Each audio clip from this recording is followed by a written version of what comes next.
నమస్తే, welcome to Q6 news Telugu. ఇప్పుడు headline చూద్దాం.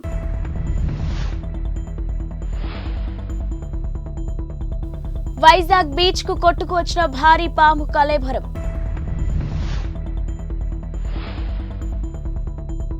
రంజీ ట్రోఫీ సెమీఫైనల్లో ముంబై జట్టుకు శ్రేయస్ ఎంపిక.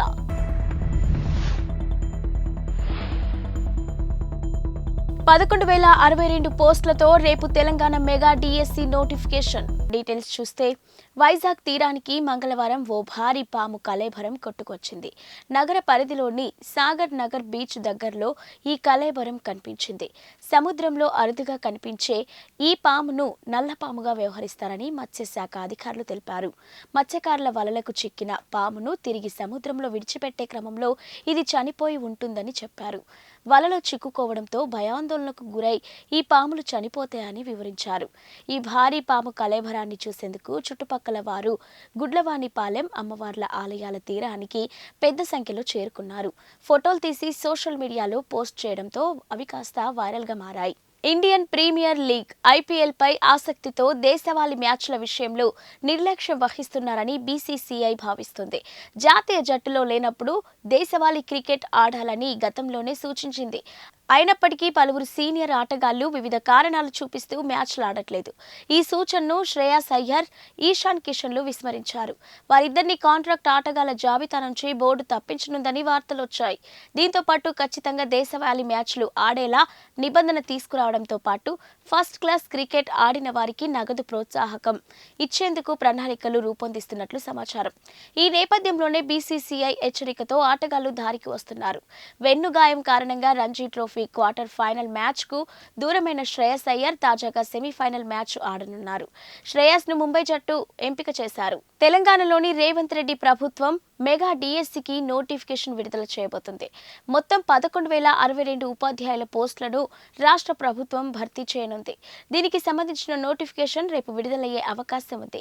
వాస్తవానికి ఈ రోజు నోటిఫికేషన్ విడుదల కావాల్సి ఉంది. అయితే స్కెడ్యూల్ ఖరారు సాఫ్ట్వేర్ రూపకల్పనకు మెరుగులు దిద్దాల్సి ఉండడంతో ఒకరోజు ఆలస్యం కానుందని అధికారులు తెలిపారు. 11,062 పోస్టుల్లో 6,500 పోస్టులు SGTలో ఉన్నాయి. ఇక డిఎస్సిపై నిరుద్యోగులు భారీగా ఆశలు పెట్టుకున్నారు. ఇప్పటికే దాదాపు 4 లక్షల మంది ఉపాధ్యాయ అర్హత పరీక్షకు ఉత్తీర్ణులయ్యారు. వీళ్ళంతా డిఎస్సి కోసం ఎదురు చూస్తున్నారు. మరోవైపు డిఎస్సి ప్రక్రియలో ఎక్కడా ఎలాంటి సమస్య తలెత్తకుండా అధికారులు అన్ని జాగ్రత్తలు తీసుకుంటున్నారు. ఇందులో భాగంగా సాఫ్ట్వేర్ రూపకల్పనపై అధికారులు మరింత దృష్టి సారించారు. ముంబైలోని ప్రముఖ క్యాన్సర్ పరిశోధన చికిత్సా సంస్థ టాటా ఇన్స్టిట్యూట్ ఆఫ్ కీలకమైన ప్రకటన చేసింది. ఇక క్యాన్సర్ రెండవసారి రాకుండా నిరోధించే చికిత్సను విజయవంతంగా కనుగొన్నామని వెల్లడించింది. ఈ మేరకు ఒక టాబ్లెట్ ను అభివృద్ధి చేశామని పరిశోధనా బృందంలో భాగమైన Tata memorial hospital senior cancer surgeon doctor Rajendra Badwe తెలిపారు. ఇక టాబ్లెట్ విలువ కేవలం 100 రూపాయలు అని తెలిపారు. ఈ చికిత్స కోసం ఇన్స్టిట్యూట్ పరిశోధకులు, వైద్యులు దాదాపు 10 ఏళ్లు కృషి చేశారని వెల్లడించారు. పరిశోధకులు అభివృద్ధి చేసిన టాబ్లెట్ రోగులలో రెండవసారి క్యాన్సర్ రాకుండా నివారిస్తుందని పేర్కొన్నారు. రేడియేషన్, కీమోథెరపీ వంటి చికిత్సల దుష్ప్రభావాలను కూడా 50% మేర తగ్గించే సామర్థ్యం ఉన్న ఈ టాబ్లెట్ ఉందని ఇక డాక్టర్ రాజేంద్ర బద్వే వివరించారు. ఈ పరిశోధన కోసం పరిశోధకులు ఎలుకలలో మానవ క్యాన్సర్ కణాలను ప్రవేశపెట్టారు. దాంతో క్యాన్సర్ కణితి ఏర్పడింది. ఆ తర్వాత ఎలుకలకు రేడియేషన్ థెరపీ, కీమోథెరపీ సర్జరీతో చికిత్స అందించారు. ఈ క్యాన్సర్ కణాలు చనిపోయి క్రోమాటిన్ కణాలు అని పిలిచే చిన్న ముక్కలుగా విడిపోయాయని గుర్తించారు. ఈ చిన్న కణాలు రక్తం ద్వారా శరీరంలోని ఇతర భాగాలకు ప్రయాణించే అవకాశం ఉంది. అయితే ఆరోగ్యకరమైన కణాలలోకి ప్రవేశిస్తే మళ్లీ క్యాన్సర్ వచ్చే అవకాశం ఉంది. వైసీపీకి షాక్, ఎంపీ మాగుంట శ్రీనివాసులు రెడ్డి రాజీనామా. ఇక ఏపీలో అధికార వైసీపీకి మరో భారీ షాక్ తగిలింది. పార్టీకి రాజీనామా చేస్తున్నట్టు ఒంగోలు ఎంపీ మాగుంట శ్రీనివాసులు రెడ్డి ప్రకటించారు. కాసేపటి క్రితం మీడియాలో ఆయన మాట్లాడుతూ 33 ఏళ్లుగా రాజకీయాల్లో ఉన్నాను. ప్రకాశం జిల్లాలో మాగుంట అంటే ఒక బ్రాండ్ అని చెప్పారు.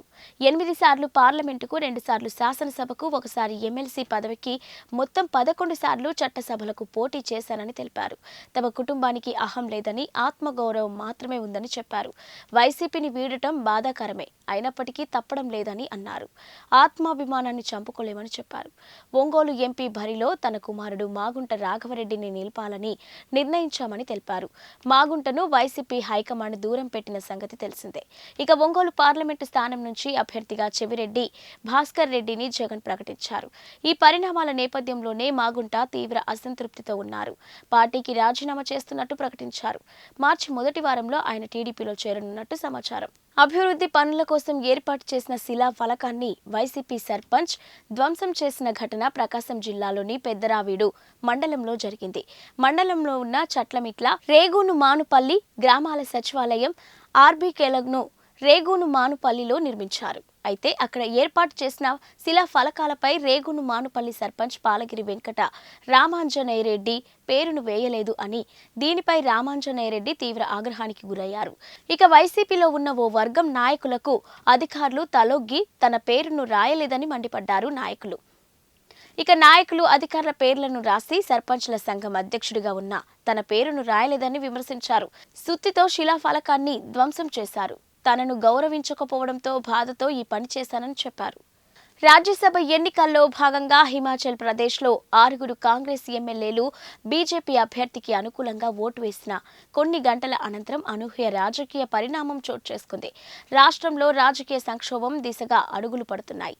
జైరాం ఠాకూర్ నేతృత్వంలోని బీజేపీ లెజిస్లేచర్ పార్టీ నేతలు రాష్ట్ర గవర్నర్ శివప్రతాప్ శుక్లాను ఉదయం కలిశారు. బడ్జెట్ ఆమోదం కోసం అసెంబ్లీలో ఓటింగ్ నిర్వహించాలని గవర్నర్ను కోరారు.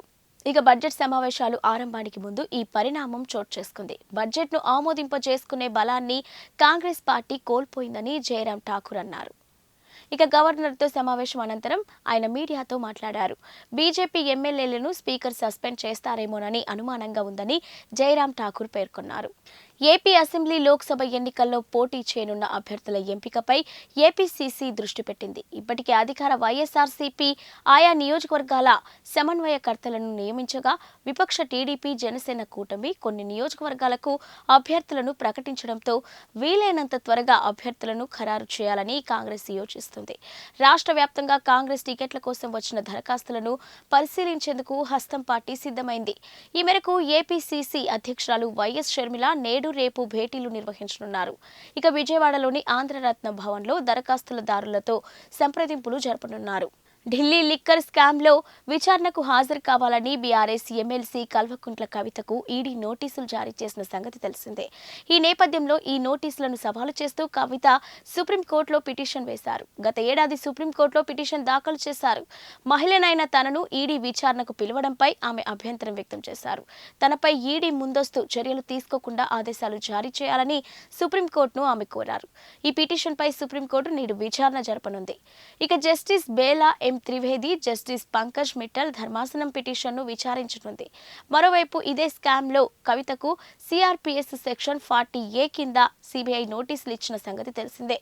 ఈ కేసులో ఇప్పటివరకు సాక్షిగా ఉన్న కవితను సిబిఐ నిందితురాలిగా మార్చింది. దీంతో ఈ కేసులో కవితకు ఉచ్చు బిగిస్తుందనే ఊహాగానాలు ఎక్కువయ్యాయి.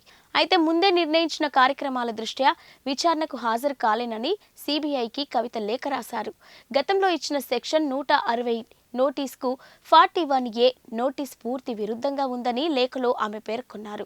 ఇది తన ప్రజాస్వామిక రాజ్యాంగ హక్కులకు భంగం కలిగిస్తుందని చెప్పుకొచ్చారు. Namibia cricketer Jan Nicol Loftie Eaton చరిత్ర సృష్టించాడు. కేవలం 33 బంతుల్లోనే సెంచరీ బాదాడు. దీంతో టీ20 ఫార్మాట్లో అత్యంత వేగంగా సెంచరీ నమోదు చేసిన ఆటగాడిగా జాన్ నికోల్ అవతరించారు. ఇక మంగళవారం నేపాల్తో జరిగిన మ్యాచ్లో ఈ రికార్డును నెలకొల్పాడు. అతడి ఇన్నింగ్స్లో 11 4లు 8 సిక్సర్లుగా ఉన్నాయి. మొత్తంగా 36 బంతుల్లో 101 పరుగులు చేశాడు. టీ20లో అంతకుముందు 34 బంతుల్లోనే సెంచరీ నమోదు చేసిన నేపాలీ ఆటగాడు కుషాల్ మల్లా కళ్ల ముందే జాన్ నికోల్ రికార్డును తిరగరాయడం గమనార్హం. ఇక 2023లో మల్లా కేవలం 34 బంతుల్లో శతకం బాదాడు. నెదర్లాండ్స్ కూడా ఆడుతున్న ట్రై సిరీస్లో భాగంగా ఈ మ్యాచ్ జరిగింది. కీర్తిపూర్లో Tribhuvan university international cricket ground వేదికగా జరిగిన ఈ మ్యాచ్లో జాన్ సెంచరీతో నమీబియా నిర్ణీత 20 ఓవర్లలో 206 పరుగులు చేయగలిగింది. కాగా లక్ష్య ఛేదనలో నేపాల్ విఫలమైంది. 18.5 ఓవర్లలో 186 పరుగులకు ఆ జట్టు ఆల్అౌట్ అయింది. ఇవి ఇప్పటివరకున్న బులెటిన్ అప్డేట్స్.